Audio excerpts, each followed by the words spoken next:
Hi viewers, welcome to our channel. இந்த சேனல்ல subscribe பண்ணலைன்னா subscribe பண்ணிட்டு பக்கம் இருக்க பெல் பட்டனை மறக்காம press பண்ணிடுங்க. வாங்க வீடியோக்குள்ள போலாம்.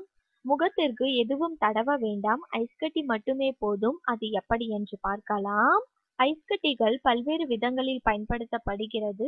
அதிலும் குறிப்பாக அழகு சம்பந்தப்பட்ட விஷயங்களில் சர்ம பராமரிப்புகளில் மிகவும் மலிவான, அதே சமயம் தவிர்க்க முடியாத ஒன்றாக இருப்பதுதான் இந்த ஐஸ் கட்டி.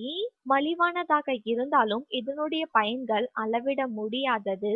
அதனால் எப்பொழுதும் ஒரு பொருளின் விலையை வைத்து அந்த பொருளுடைய பயன்பாட்டை மதிக்க கூடாது. இந்த ஐஸ் கட்டிகளை பற்றியும் அதனால் உண்டாகும் அதிசயத்தக்க பலனை பற்றியும் நாம் பார்க்கலாம்.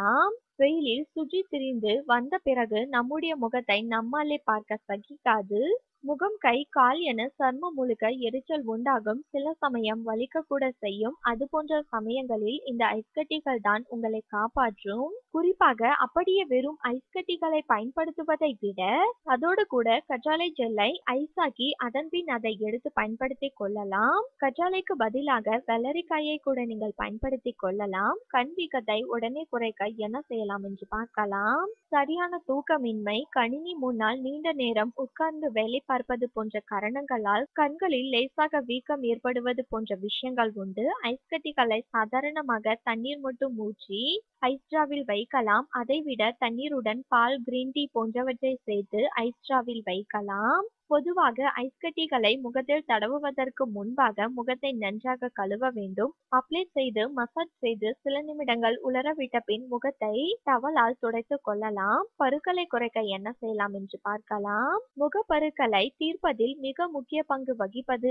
ஐஸ் கட்டி தான். பருக்கள் வந்துவிட்டால் கிரீம், ஜெல் என எதுவும் தேட தேவையில்லை. ஐஸ் கட்டிகளை எடுத்து பருக்கள் உள்ள இடத்தில் வைத்து நன்கு மென்மையாக மசாஜ் செய்து வந்தாலே போதும். பருக்கள் வேகமாக மறைய ஆரம்பித்து விடும். குறிப்பாக முகப்பருக்களால் ஏற்படுகிற வீக்கம், சிவந்து போதல், கட்டிகள் உண்டாகுதல் போன்றவற்றையும் சரி செய்வதில் ஐஸ் கட்டிக்கு நிகர் வேறு எதுவுமே இல்லை.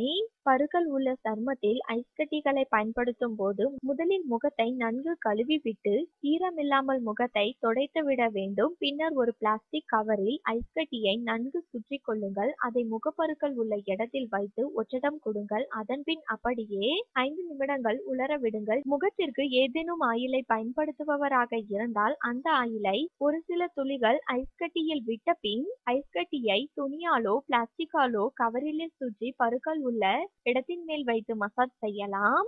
நமக்கு வயதாவது நமக்கே வெளிப்படுத்துவதற்கான முகம் மற்றும் நெற்றி பகுதிகளில் விழும் கோடுகள் தான் நமக்கு வெளிப்படுத்துகிறது. அதிலும் சிலருக்கு சருமத்தை முறையாக பராமரிக்காமல் விட்டு விடுவதால் இளம் வயதிலே வயதான தோற்றம் வந்துவிடும். ஆனால் நாம் முறையாக சருமத்தை பராமரித்தால் வயதான தோற்றம் உண்டாவதை தவிர்த்து விடலாம். குளிர்ந்த நீரால் நன்கு முகத்தை கழுவ வேண்டும். அதன் பின் ஈரமில்லாத டவலால் முகத்தை நன்கு துடைத்துக் கொள்ளுங்கள். அதன் பின் ஐஸ் கட்டிகளை எடுத்து முகத்தில் தேய்த்து நன்கு மசாஜ் செய்து விடுங்கள். தொடர்ந்து ஐஸ் கட்டிகளை இவ்வாறு சருமத்தில் மசாஜ் செய்து வந்தால் மிக விரைவிலே நல்ல மாற்றத்தை உங்களால் பார்க்க முடியும்.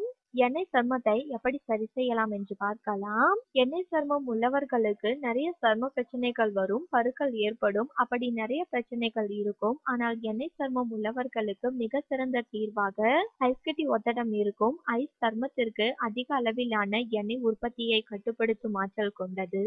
முதலில் நன்கு கழுவி சுத்தமாக துடைத்து விடுங்கள். அதன் பின் ஐஸ் கட்டியை ஒரு துணியில் வைத்து நன்றாக சுற்றி முகத்தை ரப் செய்யுங்கள். நன்றாக ஐஸ் கட்டியை சருமத்தில் ரப் செய்த பின் சிறிய நேரம் உலரவிட்ட பின் முகத்தில் மாய்ஸ்சரைசரை அப்ளை செய்யுங்கள். இன்னும் சிறந்த பலன்கள் கிடைக்க வேண்டும் என்றால் புதினா இலையை அல்லது சாற்றை ஐஸ் ஸ்ட்ராவில் வைத்து ஐஸ் தயாரித்து பயன்படுத்தலாம்.